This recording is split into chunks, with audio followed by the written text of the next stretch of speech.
Bonjour à tous. Deuxième partie du premier chapitre concernant les capteurs. La deuxième partie va concerner les capteurs analogiques. Donc sur la première vidéo, on avait vu les capteurs logiques et numériques. Il n'y a pas d'exercice spécifique pour les capteurs logiques, mais puisqu'on les utilise comme des entrées 0,1. Donc ils seront étudiés plutôt avec la partie commande. Pour les compteurs numériques, on aura droit dans cette deuxième partie à un exercice dessus. Mais il y a beaucoup d'exercices concernant les capteurs analogiques, puisqu'il y a plus de calculs à faire. Donc on commence par les capteurs de température, ce qu'on appelle un des capteurs, il y a les thermistances, c'est un mélange entre résistance et thermique, ça veut dire que c'est une résistance qui varie avec la température. L'équation simplifiée est Rθ égale R0 facteur de 1 plus A fois θ. R0 c'est une constante, c'est la résistance à 0 degré Celsius, et A c'est le coefficient de température, il est aussi constant. A est positif quand il s'agit de CTP, coefficient de température positif, sinon c'est des CTN, coefficient de température négatif. Voilà, il y a juste l'équation, puis on va passer à l'exercice que j'ai pris du sujet 2009 principal. On vous dit que le capteur RPT, et voici sa formule, donc on ne vous demande pas de la prendre par cœur, on vous donne la valeur de R0, de A, et sachant que θ ici c'est la température en degrés Celsius. Il y a 4 résistances en tout, 3 résistances R0 fixes, et le capteur qui est placé là, RPT. Alimenter le tout par E. Les deux points ici sont reliés vers des amplificateurs opérationnels. Donc on peut considérer que les courants qui sortent entre R0 et RPT et entre les deux résistances R0 sont égales à 0. Trois questions, l'expression de UPT en fonction de E, R0 et RPT, ensuite V, et enfin on va en déduire Uθ qui va être appliqué sur la partie conditionnement. Première question. Pour UPT, on sait que UPT est le haut-bande de la résistance RPT, qui est en série avec R0, et les deux sont alimentés par E. Elles sont en série parce que le courant de sortie est égal à 0, donc je vais appliquer le diviseur de tension. UPT égale E fois RPT sur la somme des deux résistances. Voilà, je me concentre là-dessus. UPT égale E fois RPT sur la somme des deux résistances. Voilà la première question sur 1,5 point. Je vais faire la même chose cette fois-ci, mais pour V. À la seule différence que je n'ai pas RPT ici, mais j'ai R0 aussi. Donc, V égale E fois R0 sur la somme des deux. R0 plus R0, ça me donne E sur 2. En déduire Uθ.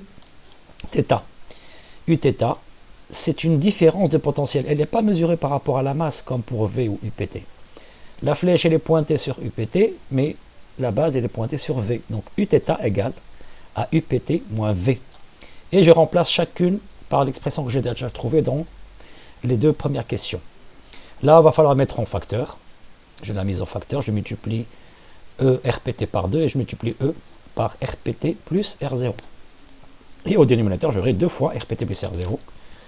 Je simplifie puisque là, on va avoir 2 fois RPT moins E RPT et moins E R0. Donc voilà, la simplification mathématique. Vous pourrez faire pause et puis voir les détails. Je mets en facteur E sur 2 et à la fin, je remplace RPT par son expression R0 facteur de 1 plus Aθ. Et je vais simplifier par R0 en haut, et ça me donnera 2 fois R0 en bas. Alors voici donc l'expression finale, E sur 2, si je simplifie par R0 en haut et en bas, je vais l'éliminer. Il me restera E sur 2, Aθ sur 2 plus Aθ. C'est ce qui était demandé d'exprimer Uθ en fonction de E, A et θ. Deuxième exercice, là il s'agit d'un capteur soleil, donc il délivre un courant proportionnel à la lumière qui est mesuré en kilolux. Ce capteur-là, il est là, c'est une photodiode et qui fonctionne en inverse, ce qui n'est pas courant chez les diodes. En fait, toutes les diodes, elles aussi peut être transformées en photodiode, il faut juste qu'elles soient exposées au soleil et qu'on modifie les caractéristiques. En tout cas, l'essentiel c'est qu'on obtient un courant IS qui est là, en microampères, proportionnel à l'éclairage. On vous dit que ce courant-là, il est converti en une tension V1, grâce à la résistance R21. Donc d'après le schéma, on ne voit pas ce qui est connecté ici, mais il y a un amplificateur opérationnel ici, on va négliger le courant qui sort. Donc application directe de la loi d'Ohm. V1 égale R21 fois IS, pour exprimer la première question. Et on nous demande de calculer V1 pour les deux valeurs d'éclairage 0 et 55. Donc voici la loi d'Ohm. À 0, ça donne 0. Et à 55, le courant est égal à 200 microampères. Là, il ne faut pas se tromper dans les unités. 200 microampères fois 15 kg, ça fait 3 volts. L'exercice 3, alors là, on nous donne une autre équation. C'est toujours une thermistance, CTN, mais l'équation ici, elle est exponentielle. R égale R0 fois l'exponentielle de bêta facteur de 1 sur T moins 1 sur T0. R0, bêta et T0 sont fixes. On vous donne les valeurs ici. Mais ici, T et T0 sont en degrés Kelvin. Et on vous rappelle que le degré Kelvin, c'est le degré Celsius, plus de 173. On demande tout simplement de calculer la résistance qui correspond à 70 degrés. Donc c'est une application numérique simple. Je remplace chaque constante par son expression. Et la variable qui est la température en degrés Celsius. Sans oublier de rajouter 273 ici. On va trouver 27 kOhm. Deuxième type de capteur de température, les thermocouples. On vous dit qu'il capte, un thermocouple capte les hautes températures jusqu'à 1600 degrés Celsius. Grâce à quoi? Grâce à deux métaux de nature différente. Et aux bornes de chaque métal, au fait, il y a création d'une tension, par exemple UA aux bornes du métal A. La tension elle est créée si là, il y a une différence de température entre chaque point du métal. Mais puisqu'on ne peut pas mesurer, on ne peut pas mettre un appareil de mesure à 1500 degrés Celsius, on doit mesurer plutôt à la température. Alors généralement T2 c'est la température élevée, quand on cherche à mesurer, et T1 c'est la température faible. Donc on va mettre deux métaux, mais ils ne doivent pas être du même métal. Parce que sinon ils auraient la même tension, UA serait égal à UB, et dans ce cas-là, U égale à 0. Là, U, c'est SAB, c'est-à-dire, on verra dans un exercice que c'est la différence entre la sensibilité du métal A et celle du métal B. Et on multiplie par la différence de température T2 moins T1. SAB est appelé coefficient de Seebeck. L'exercice, justement, c'était alors sujet principal 2015. Là, il y a le capteur qui est le thermocouple ici. Mais en plus de ça, on a rajouté deux fils de cuivre pour pouvoir faire la mesure ici. Donc il va y avoir non pas deux températures comme on a vu ici, une température T2 et une température T1, mais on va rajouter une troisième température, là où on va mesurer la tension, qui devrait être proportionnelle à la température désirée Tx, enfin la température à mesurer Tx.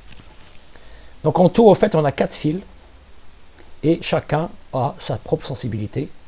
On a ici deux fils de cuivre qui ont la même sensibilité, et un métal A et un métal B. Donc nous avons 3 températures et 3 sensibilités. On demande, première question, de montrer que UM égale SA moins SB facteur de TX moins TC. Ensuite, de donner l'expression de UM lorsque SAB n'est pas égal à 0, mais à une condition, c'est que TC soit égal à 0 degrés Celsius. On va y aller. Donc là, on va appliquer la loi des branches. La tension d'un côté égale la somme des tensions de l'autre côté, mais à condition qu'ils soient dans le même sens. Bon, ici, UM est vers le haut, U1, U2, U3 et U4, elles aussi sont vers le haut, enfin dans le sens contraire. Donc UM égale U1 plus U2 plus U3 plus U4. La loi des branches. Je remplace chacune par son expression. U1 est égal à SC, puisque le fil c'est du cuivre, facteur de TC moins TAC. TC c'est la température ici, où il y a la flèche, et TAC ici, où il y a la base de la flèche. Pour SA, cette tension U2, SA fois TX moins TC, la température ici au milieu.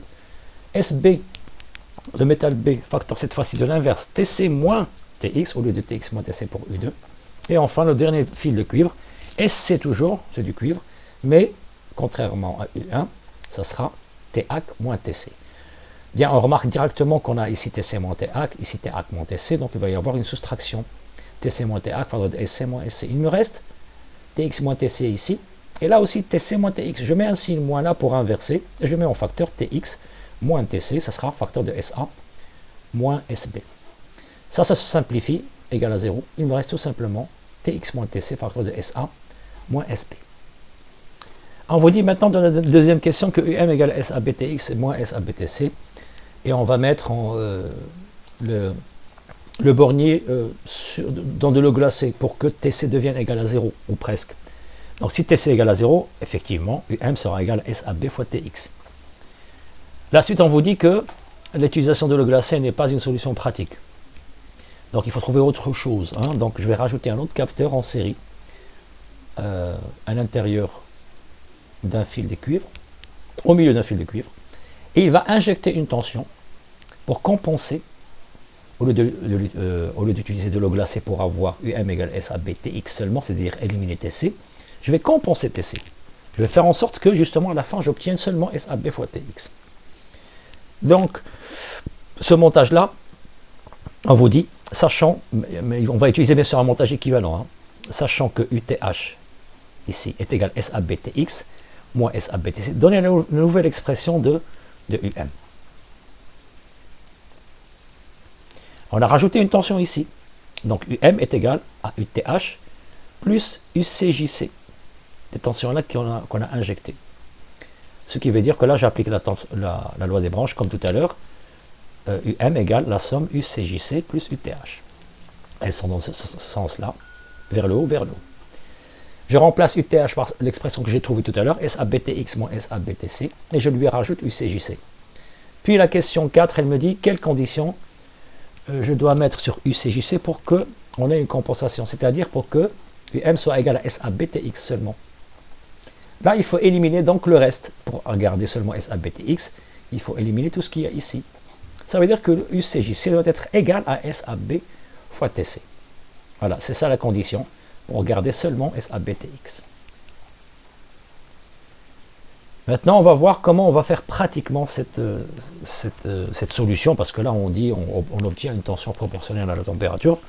Mais là, on vous donne que pour ça, on va utiliser ce qu'on appelle un capteur de température LM35. LM35, oui. Et on rajoute un diviseur de tension. Mais on ne va pas étudier ce montage, on va étudier son montage équivalent. Le voici. On a une tension proportionnelle à TX, une tension proportionnelle à TC, d'après la formule qu'on a trouvée. Et on a rajouté une troisième tension qui est proportionnelle aussi à TC. D'après là, encore une troisième fois, l'expression de UTC et la condition. Pour UTC ici, j'ai trois tensions. Là, elle est donc vers le haut, celle-ci vers le haut aussi, mais celle-ci vers le bas. On a deux tensions vers le haut et celle-ci vers le bas. Donc la loi des branches, ça sera UTC égale à SABTX plus SLMTC, mais je retranche SABTC. Donc SLMTC moins SAB, je l'ai bien colorié ici pour voir, parce que là, elle est dans le sens contraire. Et la condition pour que je garde seulement SABTX, il faudrait que SLMTC soit égal à SAB fois TC. Dernière question, bon, il y a eu beaucoup de questions dans ce global sur les capteurs. Mais elles sont indépendantes, donc on ne risque pas de perdre beaucoup de points. Par exemple, celle-là, je peux très bien ne pas avoir fait les autres questions, mais je pourrais effectivement répondre à celle-ci. Donner la valeur de SAB en microvolts par degré Celsius d'après la caractéristique U égale F de T du thermocouple qui est du type K. Je vois ici que j'ai plusieurs types et le type K il est en vert. Elles ne sont pas tout à fait linéaires, mais presque. Je peux considérer que c'est une droite et qui passe en plus par l'origine. L'expression faite d'une sensibilité, c'est la variation de la grandeur électrique sur la variation de la grandeur physique. Ici, j'ai des volts, enfin des millivolts, et là, j'ai des degrés Celsius. Je prends deux points. Les plus éloignés, ça serait le mieux. 0 et ce point-là. Donc voilà ce que j'ai fait. J'ai pris ce point-là qui correspond à 1250 degrés Celsius et qui donne une tension de sortie à 50 millivolts. La définition, la voici. Donc 50 millivolts divisé par 1250. Et ça me donne 0,04 millivolts par degré Celsius. Mais on nous a demandé de l'exprimer en microvolts par degré Celsius. Je dois multiplier par 1000 pour obtenir 40 microvolts par degré Celsius. Capteur de vitesse tachymétrique. Là, c'est comme des moteurs, mais qui fonctionnent à l'inverse, à l'envers plutôt. Au lieu de lui donner une tension électrique et qui nous fournisse une vitesse, on va le faire tourner et il va nous donner une tension proportionnelle à la vitesse U égale à K fois oméga. Je n'ai pas trouvé d'exercice dans les sujets du bac, mais on peut imaginer. Il faut juste connaître l'équation, puis c'est tout. Capteur de position, niveau, déplacement et vitesse. On commence par les capteurs à effet Hall. L'effet Hall, c'est obtenir une tension proportionnelle à un champ magnétique B. Là, on vous donne l'exemple d'un capteur où on a B, c'est le champ magnétique, c'est la variable physique. UH, c'est la variable électrique. RH est une constante de Hall. I, c'est le courant qui traverse le semi-conducteur. Et son épaisseur est égale à E. Donc là, c'est un capteur actif. Si on ne l'alimente pas avec un courant électrique, il ne fonctionne pas, il ne donne pas de tension. Alors, une application. C'est un capteur analogique. Hein. Jusqu'ici, tout ce qu'on a vu, les capteurs de température, les capteurs de température, on en a deux. Le capteur de vitesse tachymétrique et le capteur de FEO nous donne une relation qui est analogique. Mais là, on va utiliser le capteur à effet Hall ici comme des capteurs logiques. On voit bien que les chronogrammes, c'est des 0 et des 1, donc c'est des signaux logiques. On compte les tours du moteur à l'aide de deux capteurs à effet Hall, H1 et H2 fixés à 90 degrés l'un de l'autre. Le signal est conditionné en mode TOR. Dans le cours, je vous avais dit qu'il suffisait d'appliquer le signal qui est normalement sinusoïdal puisque le moteur il tourne. Il va être au maximum quand l'aimant nord, la partie nord sera face au capteur, minimal lorsque il sera face au sud, mais il sera égal à 0 lorsqu'on est face entre les deux. Le trait ici le montre bien. C'est un signal sinusoïdal, mais il suffit de l'appliquer sur un comparateur et ça deviendra un signal logique. La question posée est celle-là, c'est-à-dire on vous dit que ces chronogrammes-là ont été enregistrés lorsque il y a un déplacement de la parabole. Donc ça, c'est un moteur qui fait tourner la parabole de l'ouest vers l'est. Voici les chronogrammes. Voilà, la question est quoi? Quel est l'état logique de H2, ici, H2, à chaque front montant de H1? Pour les déplacements de l'ouest vers l'est, c'est-à-dire ce chronogramme-là, on va répondre à cette question-là. Je cherche où est le front montant. Le voici, c'est celui-là de H1. Et je prolonge, je trouve que lorsqu'on a un front montant de H1, H2 est égal à 1. Maintenant, je vais inverser le sens. Si j'inverse le sens, c'est comme si j'avais inversé les capteurs. Au lieu de H1, je mets H2. Au lieu de H2, je mets H1. Je prends le front montant de H1 et je vais obtenir un zéro logique sur la sortie H2. C'est tout. Capteur résistif. On a une résistance, mais qui est variable. Grâce à quoi? Grâce à un curseur que je vais déplacer vers le haut ou vers le bas. Au minimum, je descends jusqu'en bas pour atteindre cette fiche. Et donc, je vais avoir une résistance égale à 0 ici. Mais celle-là sera au maximum. Si je monte le curseur vers le haut, c'est l'inverse. Cette résistance-là, c'est-à-dire 1 moins x fois r sera égal à r, et xr sera égal à 0. Donc, x ici varie entre 0 et 1. Et ce qui fait que la tension de sortie, si jamais j'alimente mon capteur avec une tension E, je vais avoir une tension U qui est proportionnelle à E, mais en fonction de la position.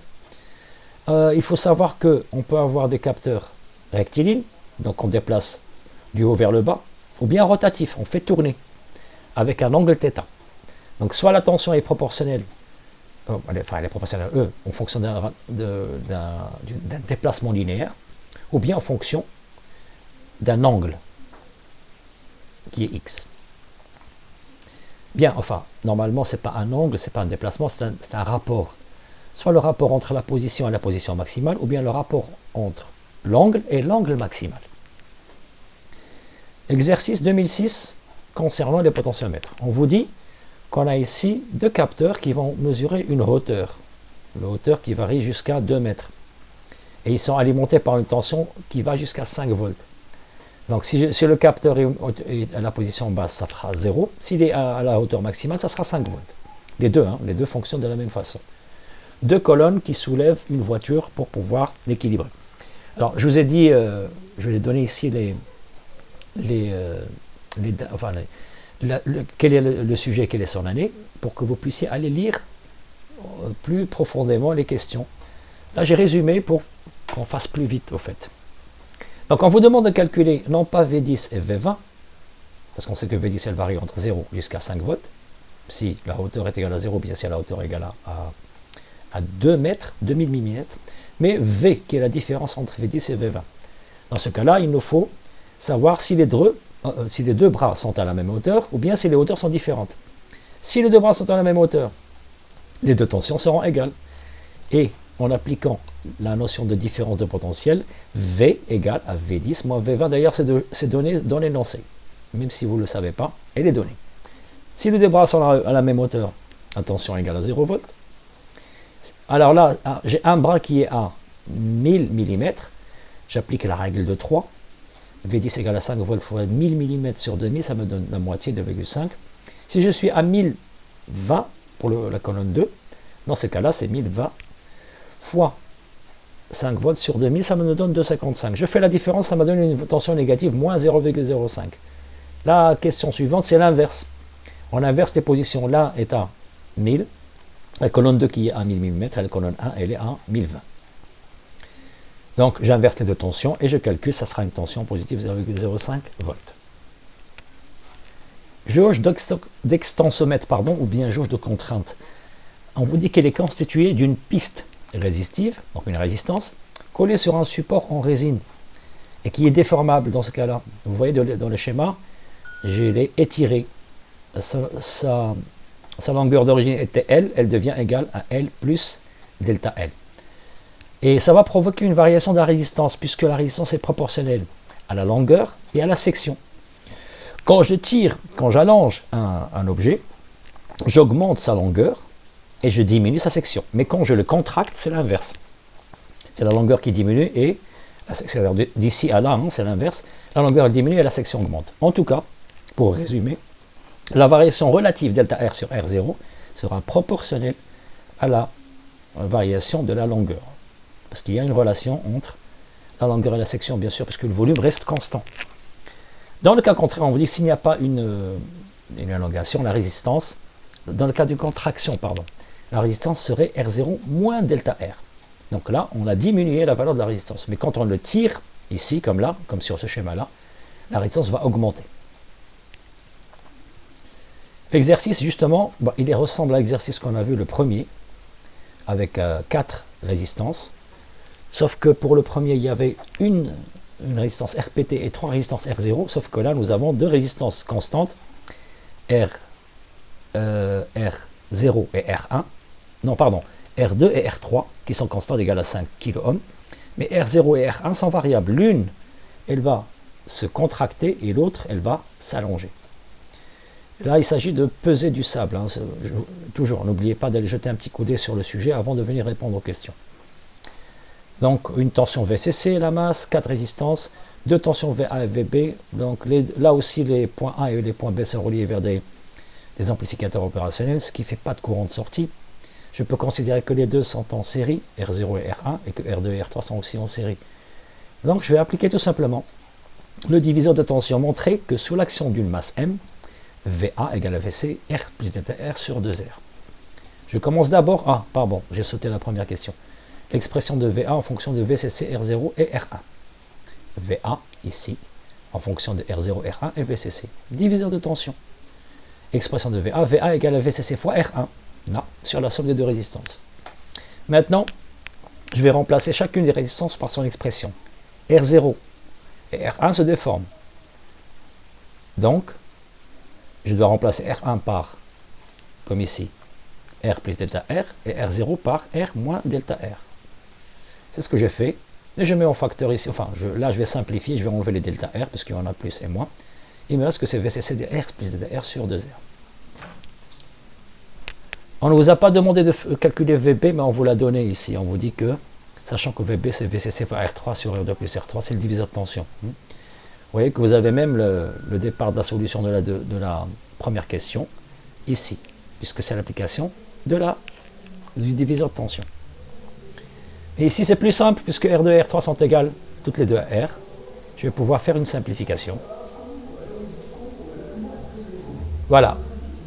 Pardon, j'ai sauté. Là, donc VCC. Oui, pardon. L'équation déjà donnée pour VB. UAB égale VA moins VB. C'est la différence de potentiel. On l'a fait encore trois fois maintenant. UAB, VA moins VB. Je fais la différence. Je remplace VA par l'expression que j'ai vue tout à l'heure. Ça c'est VA, voilà, ici. Je vais la remplacer en bas. Voilà, VA. Et je remplace VCC en simplifiant, en remplaçant R3 et R2 par R. Ça me donne VCC fois R sur 2R. Je mets en facteur VCC sur 2R. Ça me laisse donc VCC sur 2R facteur de R plus delta R moins R. Moins R. Et ça me donne enfin VCC sur 2R fois delta R parce que R se simplifie. Dernière question, c'est d'exprimer UAB en fonction de la masse en kg.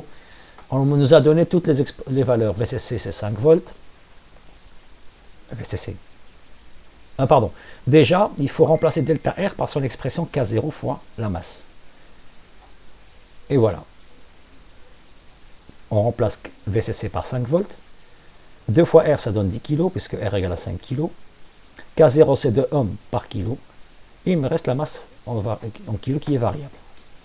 Je fais la simplification ici et j'obtiens que UAB en volts égale la masse en kilo sur 1000 fois des volts par kilo pour changer l'unité, puisque la masse est en kilo et la tension sera en volts. Voilà, merci à vous et n'oubliez pas de poster vos questions. De toute façon, comme je l'ai dit, je vais faire une séance en live et on révisera le devoir surveillé de l'année dernière, plus les chapitres que j'ai rajoutés ici. Merci.